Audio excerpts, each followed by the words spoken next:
Come on, play for us. After all, what kind of performance can someone like you from a poor family background give? It's hardly worth knowing. At the birthday party for my mother-in-law, the eyes of my mother-in-law's friends, my daughter's friends, and all the relatives turned toward me. My mother-in-law, eager to humiliate me, smirked as she looked my way. I slowly placed my fingertips on the keys. My name is Olivia, a 36-year-old stay-at-home mom. I live with my kind husband, Michael, and our 5th-grade daughter, Emma. Being surrounded by my loving family makes me truly happy. But there's one thing that bothers me. Emma, Grandma's here to visit. Without any prior notice, my mother-in-law barged into our home. As soon as she spotted Emma, she approached and hugged Emma tightly. Grandma, it's been a while. Emma, you've grown so much. And you've become even cuter, haven't you? Really? Thanks, Grandma. My mother-in-law, who had been happily chatting with my daughter, suddenly noticed my presence and shot me a sharp glare. Oh. What are you doing? Isn't it customary to offer some tea at times like this? Or perhaps you're implying that you can't even serve tea to me? Grandma? Oh. What is it? Emma, I've got an idea. How about going to the shopping mall with me? I'll treat you to a huge parfait. Huh? I want to go, but... My daughter glanced at me, seemingly concerned about our earlier conversation. Unsure of what to do, she looked left and right. Go with Grandma, Emma. Is it okay? Sure. Have fun. I reassured Emma with a smile. She responded with relief and cheerfully took her grandmother's hand. Well then, Olivia, I'll take good care of Emma. With a condescending tone and a triumphant smile, my mother-in-law headed to the shopping mall with Emma. The source of my distress lies in my strained relationship with my mother-in-law. On the day we went to announce our marriage, I felt relieved when she greeted us with a smile, seemingly kind and friendly. However, as soon as we were alone, she unleashed hurtful words. I heard from my son that you're just a community college graduate, a poor person, right? Well, yes. I did attend a community college. Your responses are slow, and why did Michael end up with such a poor choice? Poor choice. What's the matter? Do you have complaints? Michael graduated from a prestigious private university, an elite institution. Yet he fell for someone like you, a community college graduate. Well, I tolerate it because you're technically Michael's wife, but honestly, I'd rather not breathe the same air as someone like you. Why go to such lengths? What's wrong with being a community college graduate? What's wrong? It's obvious. Your education is lacking, you have no money, and you lack refinement. Can't figure it out without being told? That's why I dislike community college graduates. Stunned by her nonsensical arguments, I found myself speechless. Then she added, In front of everyone, I'll reluctantly get along with you, but please avoid me as much as possible. Since then, she has treated me harshly whenever we're alone, even though she maintains a facade of civility in front of others. I haven't paid much attention to the hurtful remarks directed at me. As my mother-in-law suggested, minimizing my interactions with her seems like a straightforward solution.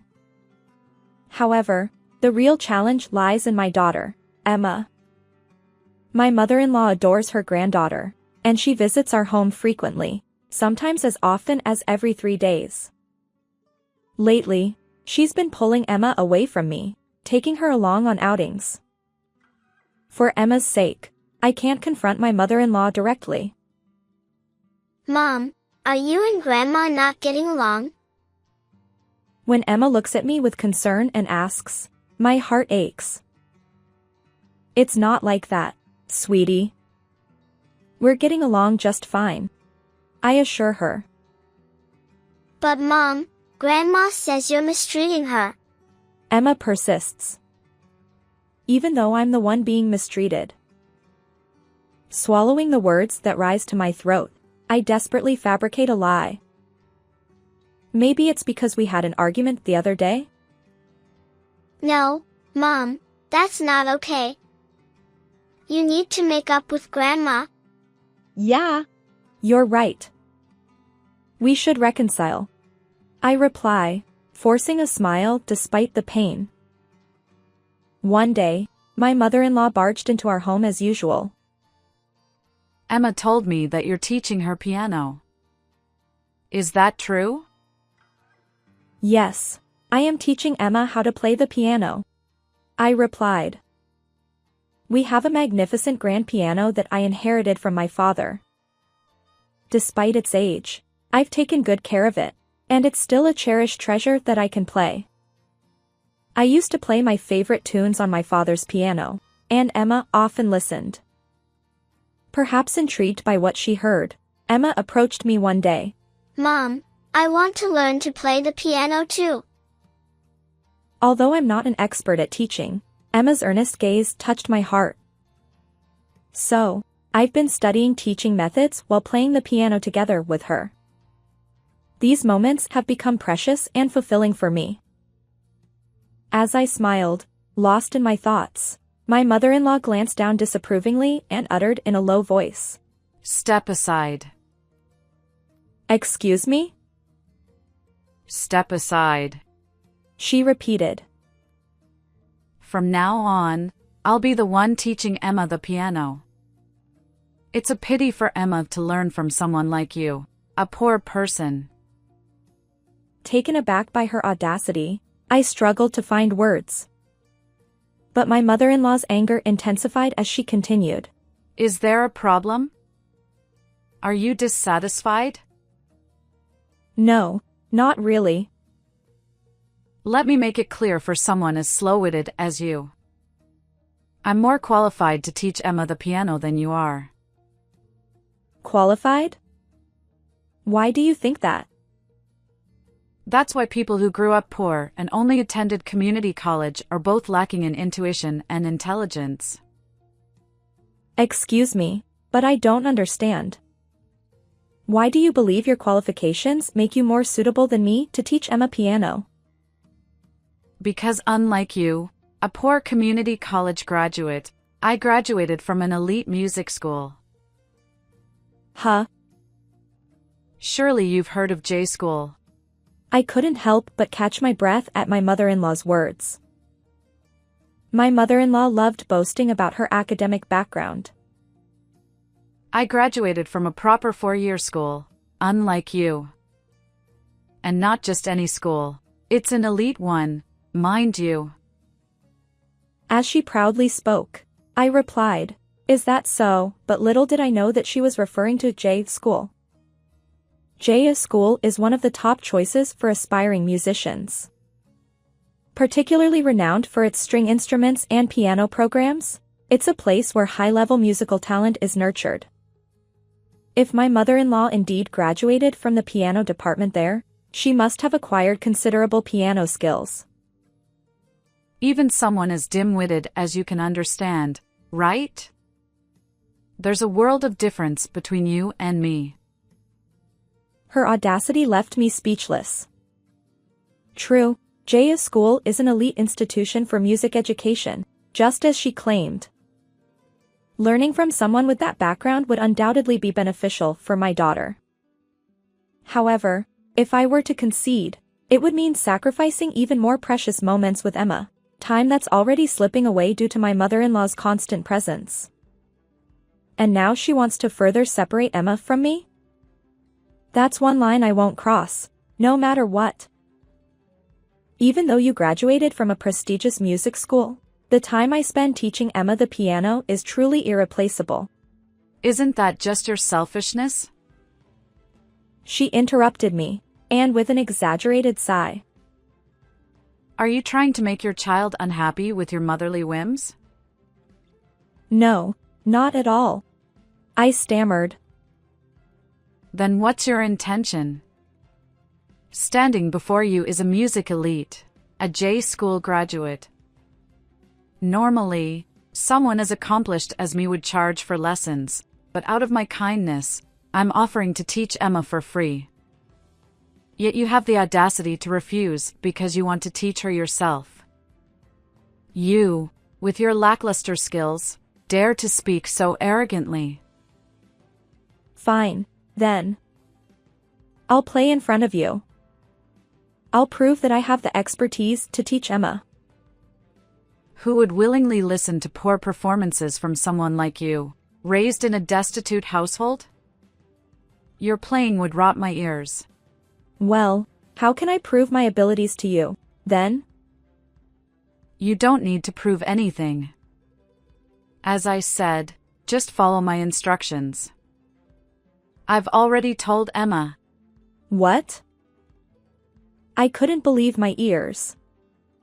What had my mother-in-law whispered to my daughter behind my back? Unpleasant sweat trickled down my spine. I've already told Emma. From now on, Grandma will be teaching you piano.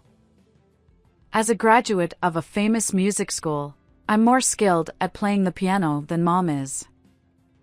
Mom agrees with this arrangement. Why are you making such arbitrary decisions? I didn't expect you to rebel this much. Common sense dictates that as an elite music school graduate, I have better technical skills than you. So, it's only natural for me to take over. Did you never intend to listen to my opinion from the start? Oh, you're so persistent. Understand this. It's already a settled matter. Don't be stubborn anymore. With those curt words, my mother-in-law promptly disappeared from my presence. Since then, she has been coming over to our house every day to teach piano to Emma. I'm not even allowed to enter the room where my mother-in-law teaches Emma. During Emma's breaks, out of Emma's sight, my mother-in-law always makes snide remarks to me. You might not realize this, but Emma has a natural talent for music. To nurture that talent, she needs proper technique and education. Someone like you, who only attended community college due to financial constraints, lacks both proper technique and the necessary discipline. And as an instructor without any real talent like you, you'd end up stifling Emma's remarkable abilities. Do you understand? Yes. Good. So don't interfere with us anymore. Even your presence is bothersome. Understood. I grit my teeth, suppressing tears of frustration threatening to spill over. My mother-in-law looks down on me with evident delight, as if relishing my inner turmoil. Well then, I'm off to play the piano with Emma. With that cheerful declaration, my mother-in-law heads toward Emma. I've considered discussing her erratic behavior with my husband, hoping he'd intervene. But he doesn't seem to view the situation as seriously as I do. What's wrong with Mom teaching Emma the piano? It's not just that. She's gradually taking away precious time with Emma. You're exaggerating. Mom probably just wants to help with your parenting. There's no need to be so critical. But it's not just that. I tried to explain. Yeah, I get it. I'll talk to Mom. Just calm down. He didn't seem to take my concerns seriously. From an outsider's perspective, My mother-in-law's actions might appear helpful, but in reality, she's like a devil trying to steal my precious daughter away from me. No one understands the pain in my heart. It's frustrating, but I'm doing it for Emma's sake. I can only repeat this to myself, feeling increasingly hollow. And then the worst thing that ever happened to me occurred. Olivia, come look. I entered the piano room, which I hadn't been allowed to enter recently, and my eyes widened. A piano. Oh, even a poor person like you can understand, right? I replaced it with a new piano. Beside her, a brand new piano gleamed. Oh my. What? What happened to my dad's piano? Oh, I got rid of it. Got rid of it? Yes, it was falling apart. Her nonchalant response twisted my insides. Why? That piano held precious memories of my dad and me. That's irrelevant to me. An old-fashioned piano like that doesn't suit Emma or me. But how could you just dispose of it? It was so big. How did you even manage it? I asked my mother-in-law, hoping it was a lie. But she calmly replied. I had professionals come while you were away. Did you break into our house? What do you mean? I've been coming in all the time. Whether you're here or not doesn't matter. It matters a lot. This is trespassing. And how can you just dispose of someone else's property? Enough! I kindly disposed of that old piano and bought a new one. You should be grateful. But you, with no talent, have no right to complain. With that, she shoved me and kicked me out of the room with the piano. You clearly don't understand the value of this piano, so don't touch it without my permission. And of course, don't enter this room. Emma is practicing a piece for my birthday party, and having someone like you around would disrupt her practice. The door slammed shut with force, and something inside me snapped. That evening. Hey, Emma, are you practicing a piece for Grandma's birthday party? Yeah, I am. I'm working hard, so Mom, make sure to listen. Of course, I'll listen. By the way, Emma, I have a favor to ask. With a smile, I turned to my daughter. What is it? She responded cheerfully. On the day of my mother-in-law's birthday party, the guests included relatives, neighbors, her friends, and a few of Emma's friends. Apparently, my mother-in-law hosts a birthday party every year, but this time, she went all out. She sent numerous letters to people, insisting they attend because her granddaughter would be playing the piano for her. Whether it was the letters or some other factor, the guests included relatives, neighbors, my mother-in-law's friends, and even a handful of Emma's friends. She must have encouraged Emma to invite her friends as well. As instructed, Emma brought along many friends, and my mother-in-law beamed with delight. Emma playing the piano for her grandmother's birthday party, wasn't that just a way to have her practice for the event? Despite my thoughts, I decided to keep quiet. The preparations for the birthday party kept me busy from morning, cooking dishes and baking cakes. My husband and daughter helped, but my mother-in-law refused to lift a finger. I understand it's her birthday party, but I wish she'd consider the effort that goes into preparing the food and desserts. Well, having so many people gather is heartwarming, but after finally finishing the preparations, my mother-in-law stepped forward in front of everyone.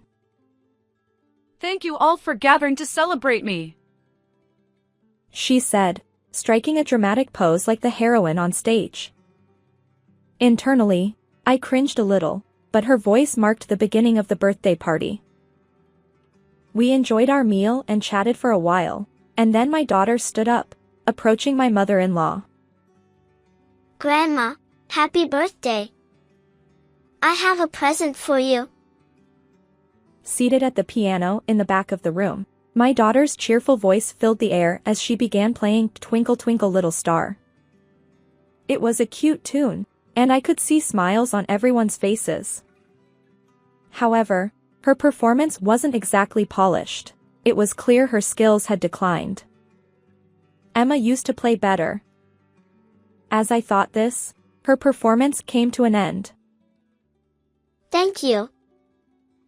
As Emma smiled, the surrounding guests erupted into applause. Emma blushed and giggled, and my mother-in-law showered her with praise. You were amazing. Then Emma stood up, approaching my mother-in-law.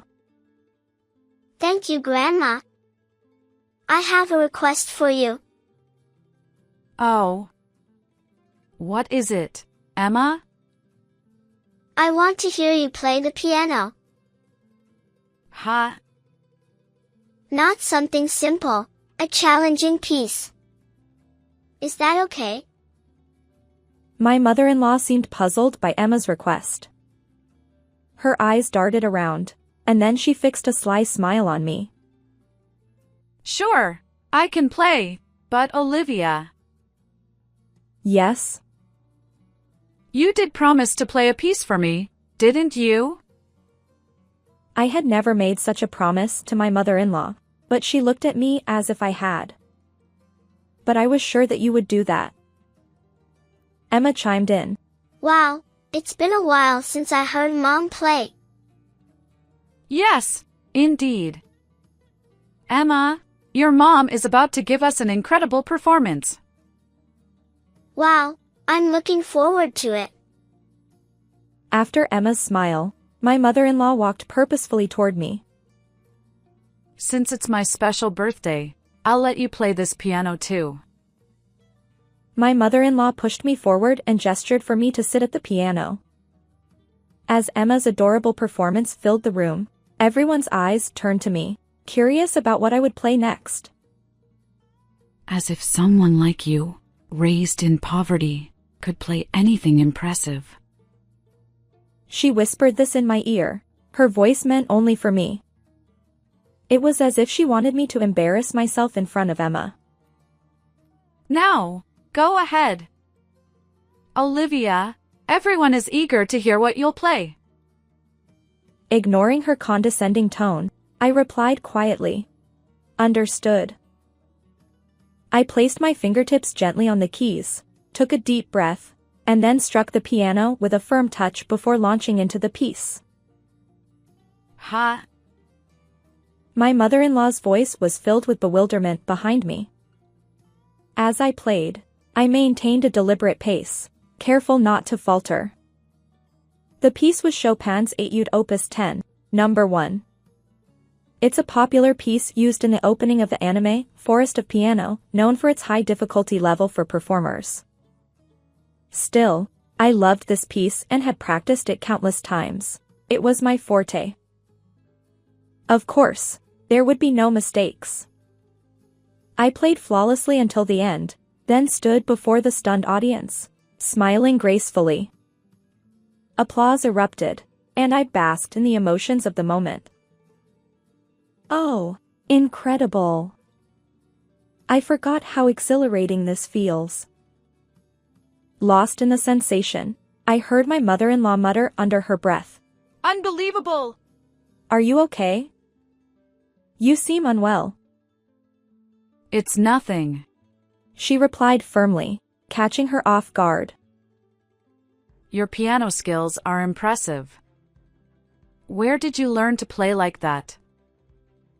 She asked me with eyes that seemed to say, for someone from a poor family background, I returned a gentle smile. My husband, Michael, chimed in. Didn't you know, Mom? Olivia won an award at the junior piano concert back in high school. Really? Mother-in-law's eyes widened. Olivia, your piano playing is still remarkable. It's beautiful yet powerful. Oh, I'm far from the best. There are many more talented musicians out there, right? I waved it off and glanced at my mother-in-law. What are you getting at? She hesitated. Did you graduate from that famous music school, school, didn't you? Yes, I did. What about it? I've been really curious. How do you teach piano to Emma? Or what kind of performances do you give? That's hardly important right now. Why not? As someone who graduated from the renowned J school, isn't it a point of interest for a music enthusiast? There's no need to worry about that. Please, play a piece. Play just one piece, please. I've always wanted to hear your wonderful performance, so much so that I asked my daughter to request it. My mother-in-law's eyes widened at my words. The one thing I had asked my daughter was simple. I want to hear your grandma's performance. So, for the birthday party, could you ask her to play for us? That was all. But with just that, my revenge. After all, knowing my mother-in-law, she probably planned to muddle through the situation by saying something like, I've become too upset by your poor piano playing in front of the whole family to play now. But unfortunately for her, I can actually play the piano well. Oh, I want to hear it too. In response to my words, my daughter enthusiastically agreed. Grandma always says her fingers aren't feeling well today and only plays simple pieces. Oh, is that so? How do you learn piano from Grandma? At first, I was playing the songs Grandma taught me, but they were all too easy, so lately I've been playing from the sheet music Mom gave me. Grandma always praises me, saying how well I play. Really? Grandma gave you any advice? No, Grandma always says that there's nothing for her to teach me because I'm a genius, so I don't get any advice. Is that so? I see. It all makes sense now. I thought Emma's piano skills were declining, but that was the reason. While my mother-in-law claimed she was teaching my daughter the piano, in reality, she hardly taught her anything, and my daughter had been teaching herself all this time.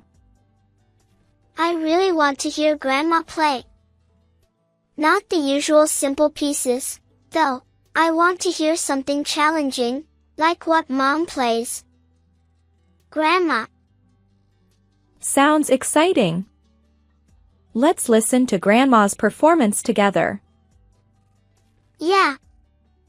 Grandma always said she's better at the piano than Mom. I've been curious to hear her play for a long time.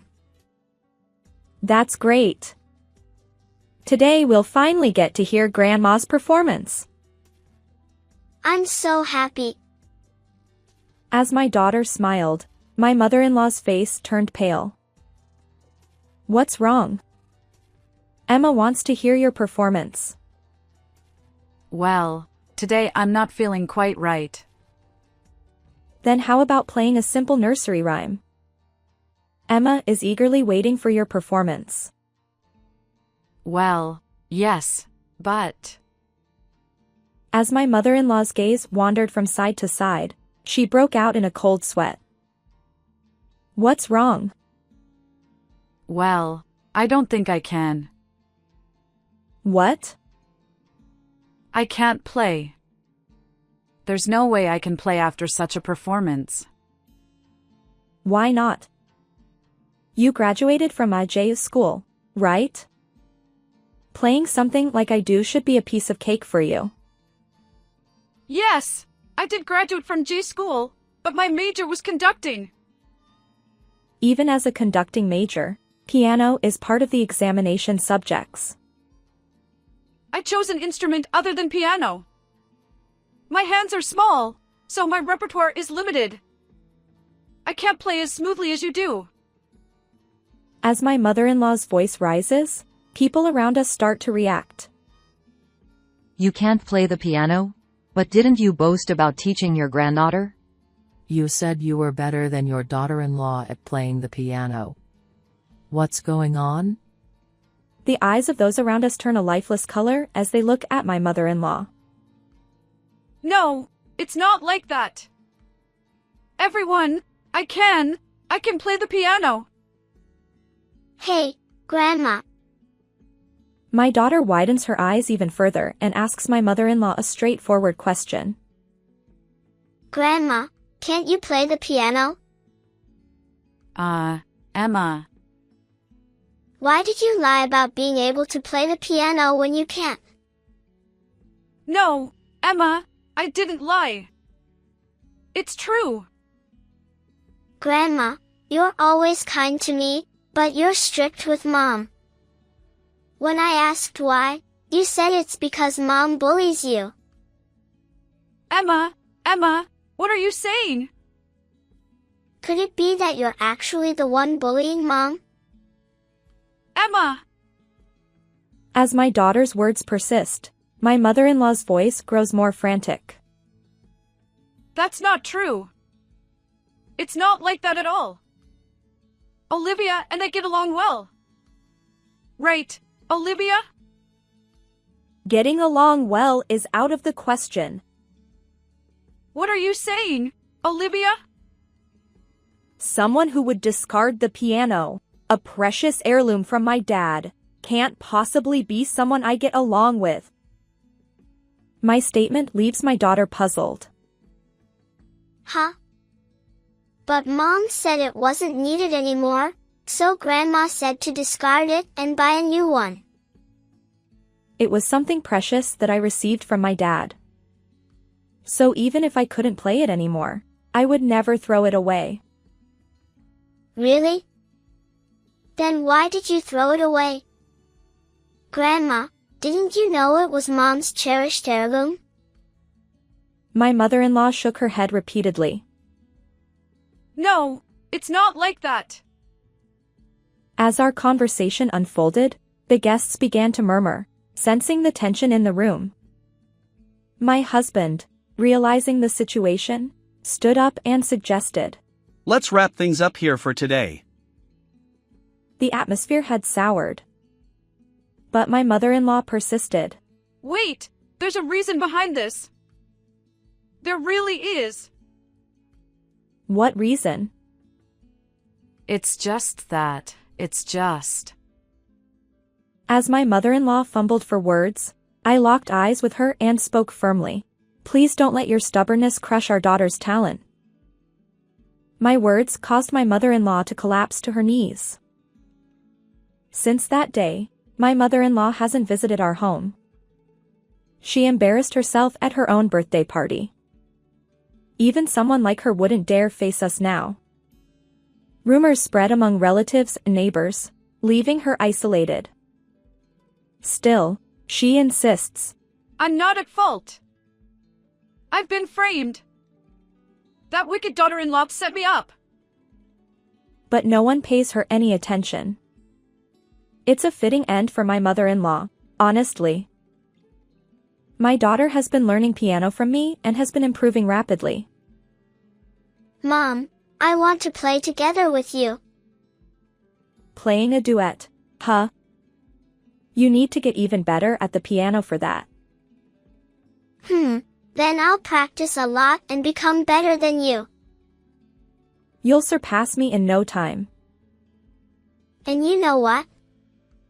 I want to become a pianist. A pianist? Yes, a pianist. And then, in front of a lot of people, I say this. The reason I became a pianist is all thanks to my mom who taught me. Mom is way better at playing the piano than I am. Emma. So, I'll practice diligently, and I'll count on you from now on, Mom. Regaining these peaceful moments with my daughter, I feel genuinely happy. How did you like this story? Don't forget to subscribe to the channel. Until next time in the next video. Stop. Let go. Late at night during a visit to my in-laws' home, I was suddenly dragged into the storage room by my unmarried brother-in-law. His breath was ragged, and when I resisted, he covered my mouth and pinned me down. Don't make a sound. Listen to what I say. In that tense moment, I couldn't defy him. Then, 3 minutes later, I heard voices outside, my husband and a crowd. Unable to seek help due to fear, I braced myself for the worst. My name is Emily Brown, and I'm 29 years old. While working as a nurse in a city hospital, I lived with my husband. I met my husband Henry, who is 3 years older, through a marriage agency. I hear Virgo people are compatible with me. I'm glad to have met you, Emily. When he said during our first meeting, I thought he was an unusual person, but other than that, there were no particular issues with Henry. He works for a well-known company and has a kind personality. We dated for a year and then got married. Henry's family lives in a remote mountain village, where they run a large-scale farming business with relatives. His parents are respected figures in the area, and his mother, who is the head of the family, holds a position of authority among the relatives. Despite the distance, I liked them because they always treated me kindly. Since our marriage, we occasionally visit Henry's hometown together, maintaining a comfortable distance. It was during our second year of marriage with Henry when something happened. Feeling unwell, I went to the hospital, where I discovered that I was pregnant. When I shared the news with my husband, he jumped for joy. Henry exclaimed, Way to go, Emily. I'm incredibly happy. He hugged me tightly, and I felt enveloped in happiness. We should tell my parents right away. So that weekend, we visited his family home. Henry announced, Mom, Dad, Emily is pregnant. His parents welled up with tears of joy upon hearing the news. Congratulations, Emily. I'm genuinely thrilled. Even my usually reserved father-in-law smiled and said, That's wonderful. Grateful for my in-laws' warm reception, I replied, Thank you very much. Emily, is it true that you're pregnant? Suddenly, I heard a voice from behind, and when I turned around, there stood Noah, my brother-in-law, in sweatpants. Noah, 6 years older than Henry, usually led a reclusive life at my in-laws' home. His unkempt hair and somewhat disheveled appearance gave off an eerie vibe as he stared at me in surprise. I replied, Yes, Noah. I'm pregnant. We had never spoken properly before, and he hadn't even attended our wedding. His sudden approach left me flustered. Upon hearing my response, Noah widened his eyes and promptly retreated to his room. My mother-in-law consoled me. Don't mind him. He's an otherworldly recluse who rarely offers congratulations. My husband added, Yeah, he has always been eccentric. Just think of him as non-existent. Despite their reassurances, I couldn't shake off my discomfort. Since our marriage, whenever we visited my in-laws' home, Noah would fixate on me with dark eyes, leaving me with an eerie feeling. It wouldn't be an exaggeration to say that I harbored a strong aversion toward Noah. That day, bidding farewell to my in-laws, we returned to our home. After that, my morning sickness began, but Henry supported me diligently. He accompanied me to prenatal checkups and shared in the joy of our baby's healthy development. He was so protective that it could almost be called overprotective, always looking out for me. Emily, don't push yourself too hard at work. Your body isn't just yours anymore. I chuckled and replied, "Don't worry, I've already talked to my workplace, and they've lightened my workload." I eagerly awaited the day when I could give birth to our child. About a month after our last visit to my in-laws' home, something happened. Hey, Emily. Let's go back to my parents' place next week. His words caught me off guard, as I was still dealing with morning sickness and wanted to focus on work. I initially declined. However, Henry persisted. There's a local festival, and lots of relatives will be there. We need to attend as a couple. But, didn't we just visit recently? This time, I really want you to come. I promise we'll go, so get ready. Despite my attempts to gently refuse, Henry remained stubborn. Then, my mother-in-law called. Emily, I don't expect you to do household chores while you're pregnant. I just want you and Henry to enjoy the festival. Please come back. With my mother-in-law's words, I couldn't refuse. I agreed to visit their home once again. After traveling for several hours to my in-laws' home, Henry's parents welcomed me with great joy. You've come at just the right time. Tonight is the pre-festival celebration. Eat to your heart's content. The table was filled with my favorite dishes, and they treated me lavishly. She continued. Tomorrow, more relatives will gather, but you don't need to do anything. Just enjoy the festival. When I looked at Henry, he smiled kindly, and I felt relieved. Despite my initial hesitation, I'm glad I came. Looking forward to tomorrow. With those thoughts, I drifted off to sleep on the bed in the guest room. However, after what seemed like several hours, I was abruptly awakened by a strong pull on my arm. I found myself being dragged into the storage room across from the guest room. In the dim light, I confirmed the person pulling my arm. It was none other than my reclusive brother-in-law, Noah. A chill ran down my spine. Trapped in the storage room, I regained my senses. Stop. Let go. I screamed with all my might, but Noah covered my mouth and pinned me against the wall. Feeling my virtue threatened, I struggled desperately, but his strength was overpowering, and I couldn't escape. Noah commanded. Don't make a sound. Listen to what I say. Silenced, I managed to nod in response. As I was trapped for about 3 minutes, I suddenly heard voices outside, my husband and many relatives conversing. Despite wanting to seek help, I judged it dangerous to defy Noah, so I remained silent. As the distant presence faded and quiet settled in, my brother-in-law stared at me intently. Enough talking. Just follow me. He handed me a bag containing valuables, and we made our way through the backwoods. There, a car awaited us. When he got into the driver's seat and told me to, I also got into the car. What on earth is going on? He then began to speak, revealing something truly horrifying.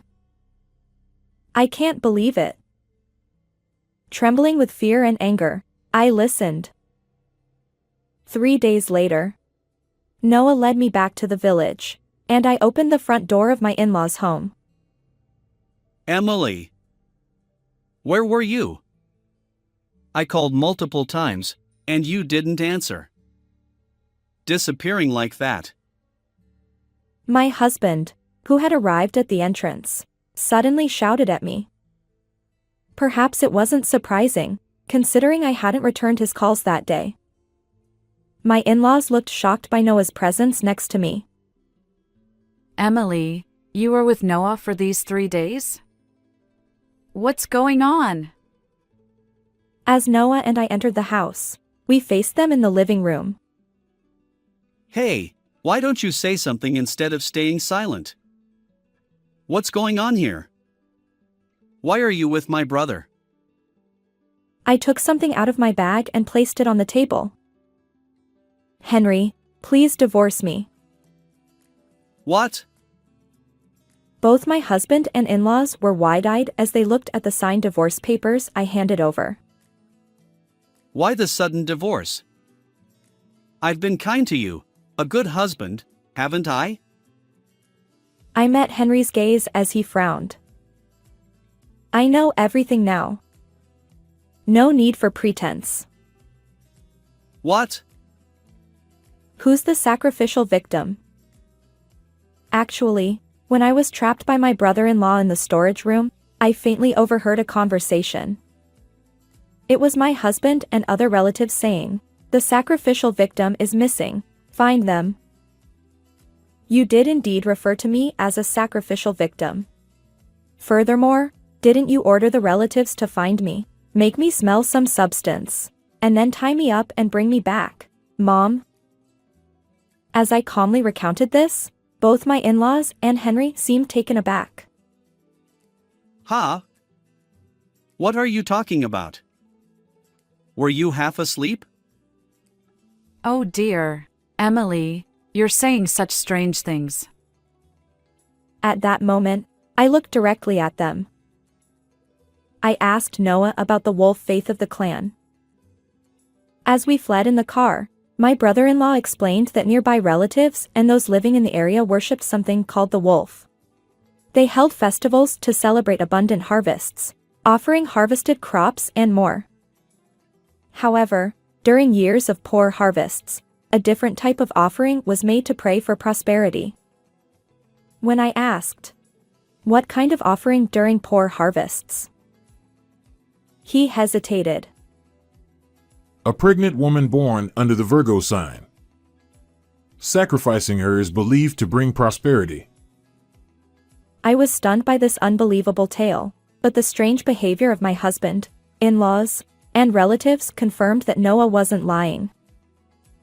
Apparently, this year's harvest was exceptionally poor. So, you plan to sacrifice me, right? I questioned Henry, who continued to deny it. Hey, it's 2024. You were just being teased by Noah. We wouldn't actually do something like that. But the next moment, my brother-in-law pulled out a voice recorder and played it. The poor harvest this year is serious. Perhaps the wolf is angry. We need to make an offering soon. In that case, let's offer my wife, Emily. She's a Virgo and pregnant. Well done, Henry. You've thought this through for the family. Then, during the next visit, we'll target her in the middle of the night. The recording revealed their strategy to capture me, orchestrated by my husband, in-laws, and relatives. As they listened, Henry and his parents turned pale. Hey, did you secretly record us? My husband lunged at Noah, attempting to snatch the voice recorder. But my brother-in-law deftly evaded him, glaring silently at Henry and his parents. I contacted the marriage agency, you know. Heard you had a strong preference for Virgo women. Did you marry me with the intention of sacrificing me from the start? When I pressed further, my husband finally snapped, smirking. Well, if the harvest hadn't failed, we'd still be a couple. But now that it has, sacrificing you is only natural, isn't it? Do you even realize what you're saying? You were willing to sacrifice our unborn child. This is necessary for our family. It can't be helped. Where did the kind-hearted husband go? Before me stood Henry, fully immersed in the twisted tradition, wearing a malevolent grin. Wolf. I won't be a victim of such absurd faith. I'm divorcing you and escaping. Write up the divorce papers."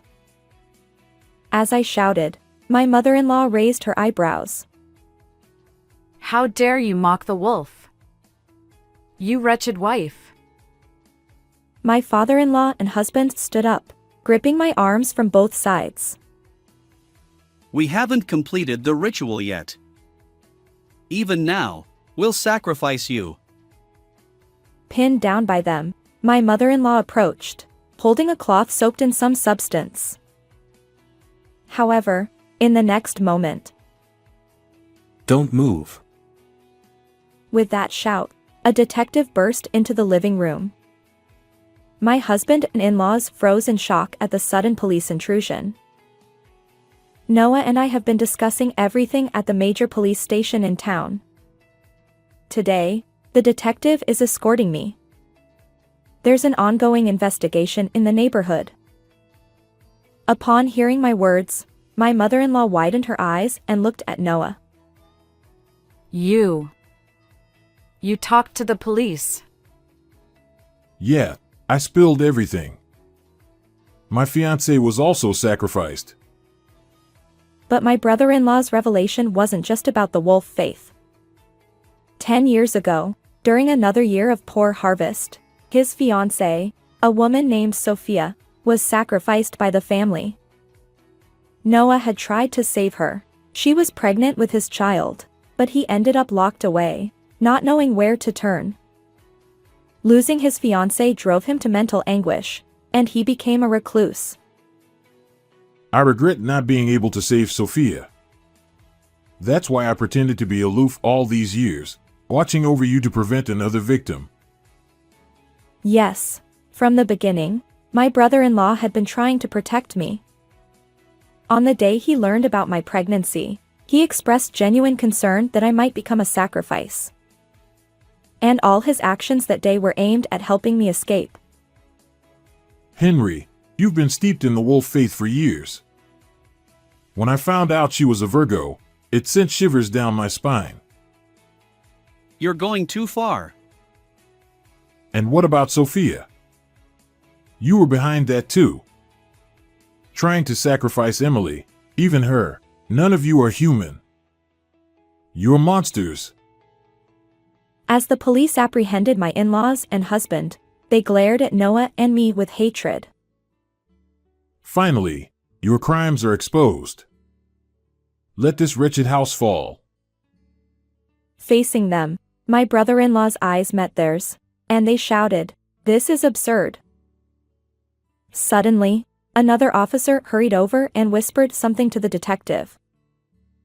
We've just discovered multiple skeletal remains in what appears to be a shrine deep in the mountains on your property. Can you provide more details? Oh. It's over.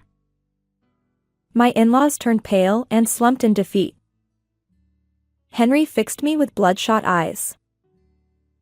This is all your fault. Don't think you'll get away with this. I won't forgive you for sacrificing so many lives for this ridiculous faith. Surrender quietly and pay for your sins.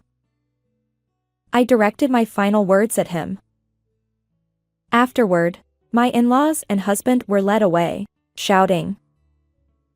When I glanced at my brother-in-law, tears streamed down his face. Subsequently, a police investigation revealed that the family had been conducting rituals for over a century. When they lacked a suitable female relative, they abducted victims from elsewhere to serve as sacrifices. Among the skeletal remains found, one belonged to Sophia, who had gone missing. Both my in-laws and Henry, along with other relatives involved in the incident, were arrested. The case received significant media attention, and their ancestral home is undoubtedly on the brink of ruin. My in-laws and husband are now behind bars, unlikely to emerge anytime soon. My brother-in-law, uninvolved in the events, will start a new life in the city. He spoke of living in remembrance of Sophia, sounding somewhat lonely. As for me, the divorce from Henry was finalized, and I moved back to my parents' house.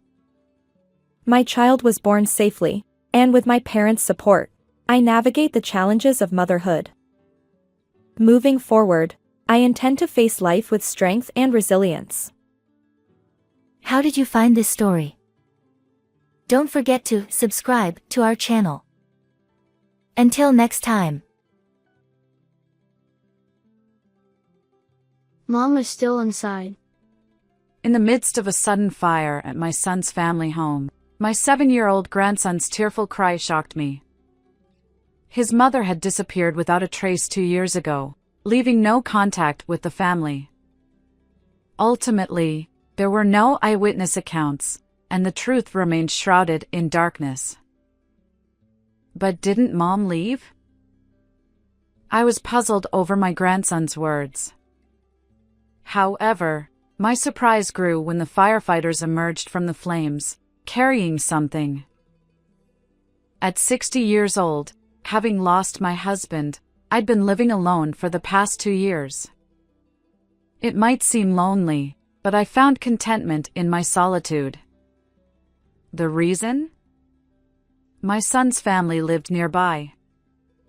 Ryan, my only son, married Amy, who is 2 years younger, and they were blessed with a child afterward. When I see my son happily living with his beautiful wife, who looks like a model, and their adorable son Oliver, I also feel happy. I believed this routine would continue indefinitely, but then something felt off. One day, during a visit to my son's house, I sensed it. Hey, Amy, Mom's here. Hurry up and bring some tea. Ha! You don't need to fuss so much. Ryan, with an oddly triumphant expression, said. By coddling her like that, she'll end up being an inconsiderate woman.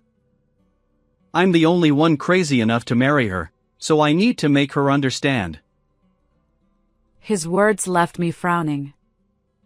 Usually, my son and daughter-in-law get along well, but on this day, he seemed to be in a bad mood and was unusually confrontational with Amy.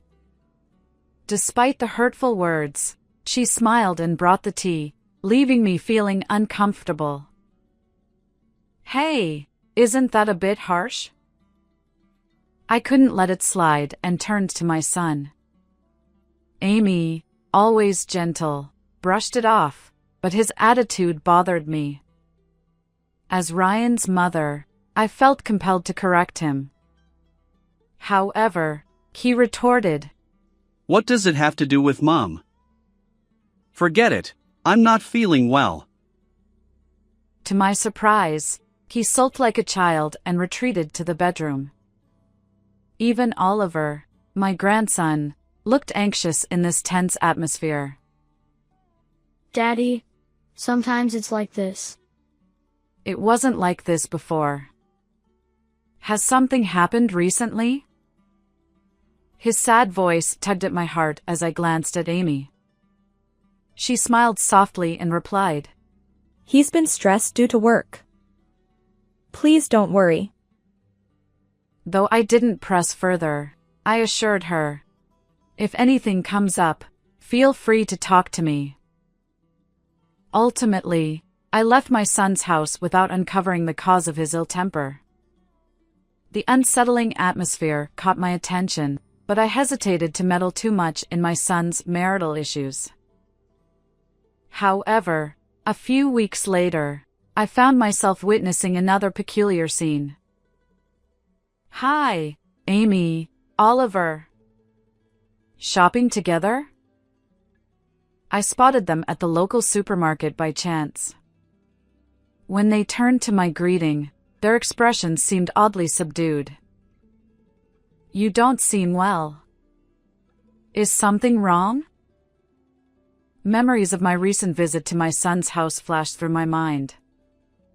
Yet, Amy once again put on a smile and replied calmly, It's nothing. Just a bit tired. But the unease persisted. Suspecting her facade, I glanced into their shopping cart and noticed an abundance of bandages and disinfectants. What's this? Did someone get injured? Oliver isn't into sports, right? Before Amy could answer, my son appeared, having apparently returned from the restroom. Hey, Mom, are you here too? Sorry, but we're in a hurry. See you later. Without proper greetings, Ryan hurriedly led them to the checkout. His forceful demeanor, Amy and Oliver's anxious vibes, and the contents of the cart, bandages and disinfectants, all added up. I need to have a proper conversation about this. Finally feeling that something was amiss, I watched them walk away, silently resolving to take action. A few days later, I visited my son's house once more. However, it seemed my actions were already too late. Hello?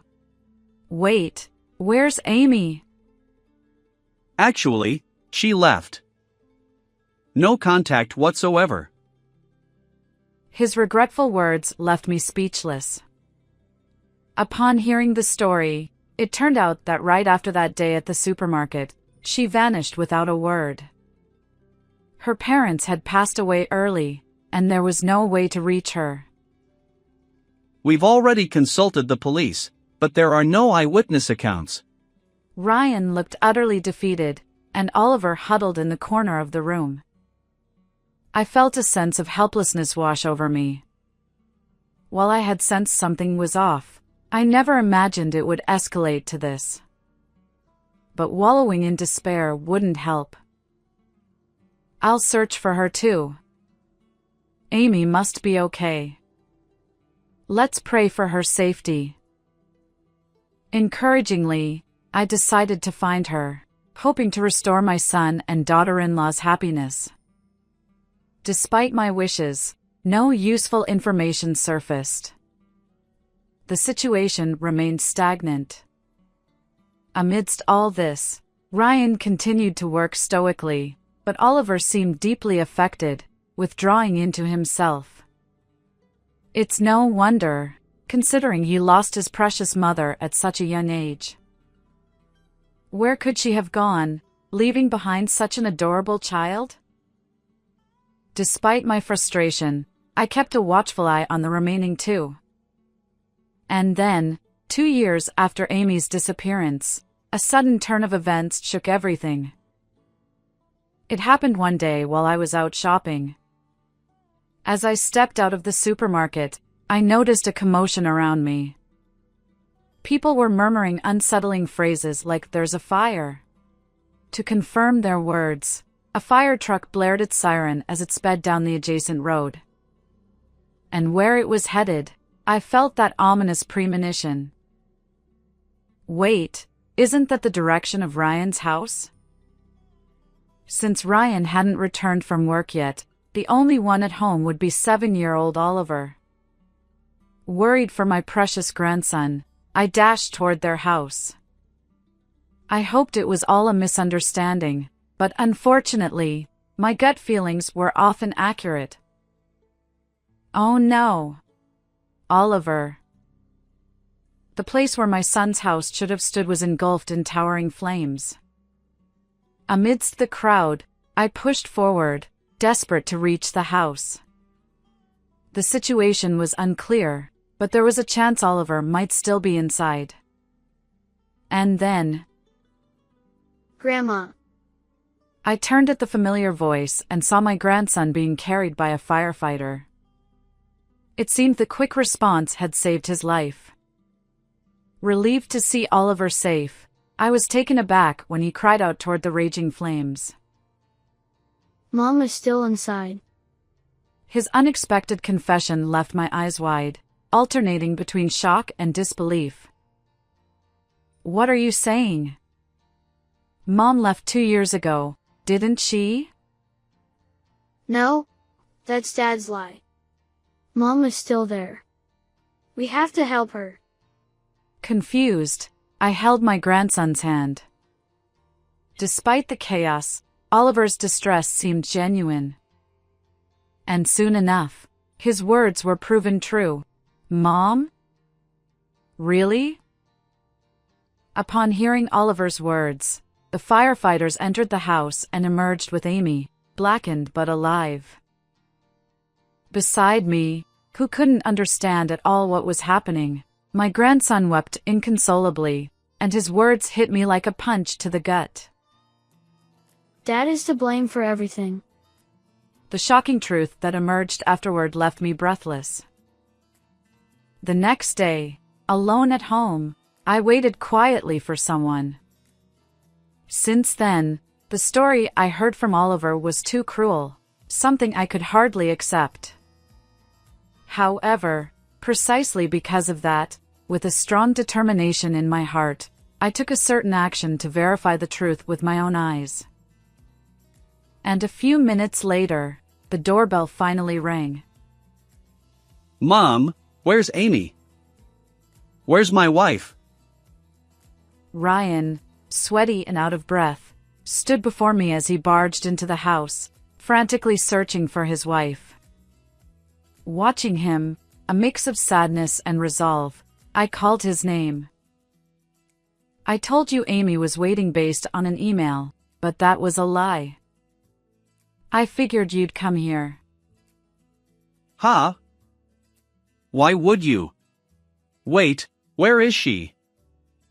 Could it be a fire?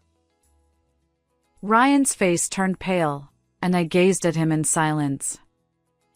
Since hearing about the fire at his home, my son hadn't come to pick up his son, Oliver, and Amy remained missing. I had a general idea of the reason, but without hearing it from my son's own mouth, we couldn't move forward. She's at the hospital with Oliver. She's badly injured, but her life was saved. However, there's something we need to discuss first, right? It's not a big deal. So, Amy's disappearance was a lie, I stated. My son flinched, as my mind raced back to the conversation I'd had with Oliver after the fire. According to Oliver, the story of Amy leaving 2 years ago was all Ryan's fabrication. In reality, Amy had been confined to a hidden room within the house, forbidden to leave. He'd told the neighbors the same lie about her disappearance, and naturally, no missing person report had been filed with the police. Oliver, too, had been threatened not to seek help, fearing that both he and Amy would suffer worse consequences if he spoke up. And unbelievably, Ryan had mistreated Amy, withholding food and even raising his hand against her. The situation was far worse than I'd imagined. Oliver, feeling sorry for the exhausted Amy, attempted to cook for his mother. However, a nearby kitchen paper towel caught fire from the gas flame, leading to the recent house fire and exposing the truth. Why would you keep her confined for 2 years like that? I asked Ryan, my voice trembling as I considered Amy's emotional state. How terrifying it must have been for her, alone in a dark room, having suffered mistreatment from her husband, and unable to seek help due to the false belief that she was missing. However, in response to my inquiry, my son's face flushed red with anger. It's all her fault. She flirted with other men. His unexpected words left me wide-eyed, but he paid no attention and angrily slammed his hand on the table.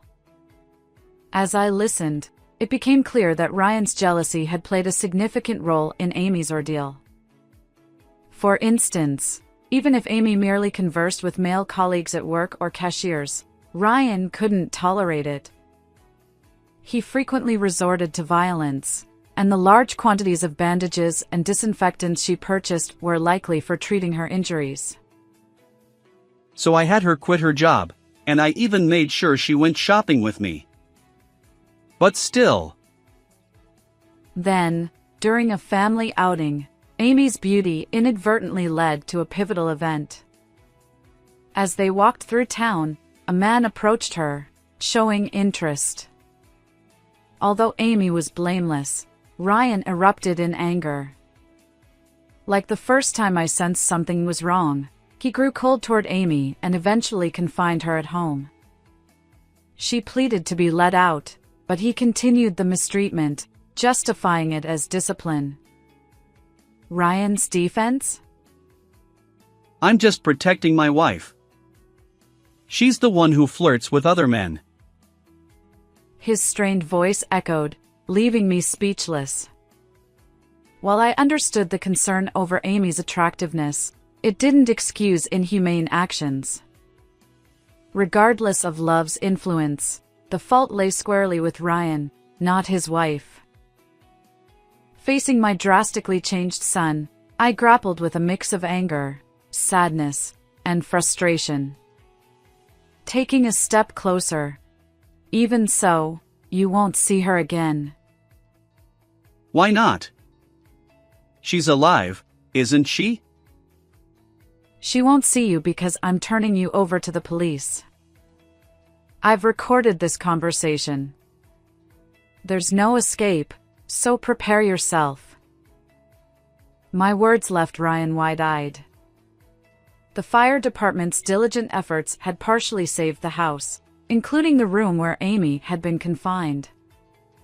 Testimonies from the firefighters who rescued her and Oliver's account had prompted the police to investigate Ryan. With ample evidence, this recording would likely seal his fate. But I just love Amy. What's wrong with that? Perhaps realizing what lay ahead, Ryan collapsed to his knees, tears streaming down his face. I can't believe that my son, whom my late husband and I raised, would do something like this. But he's already an adult. No matter how much he cries like a child, he can't undo what he's done. Ryan's only option now is to atone for his sins and live a better life. And as a mother, it's my responsibility to guide him toward the right path. Then all the more reason you should pay for your actions. I was unable to contain my frustration. Ryan looked up, defeated, and I met his gaze. Let's go to the police together. It's the only path left for you, I told him. Finally, he nodded in resignation, and we headed to the police station. Afterward, with sufficient evidence, Ryan was arrested. Naturally, he and Amy divorced, and she received a $20,000 settlement.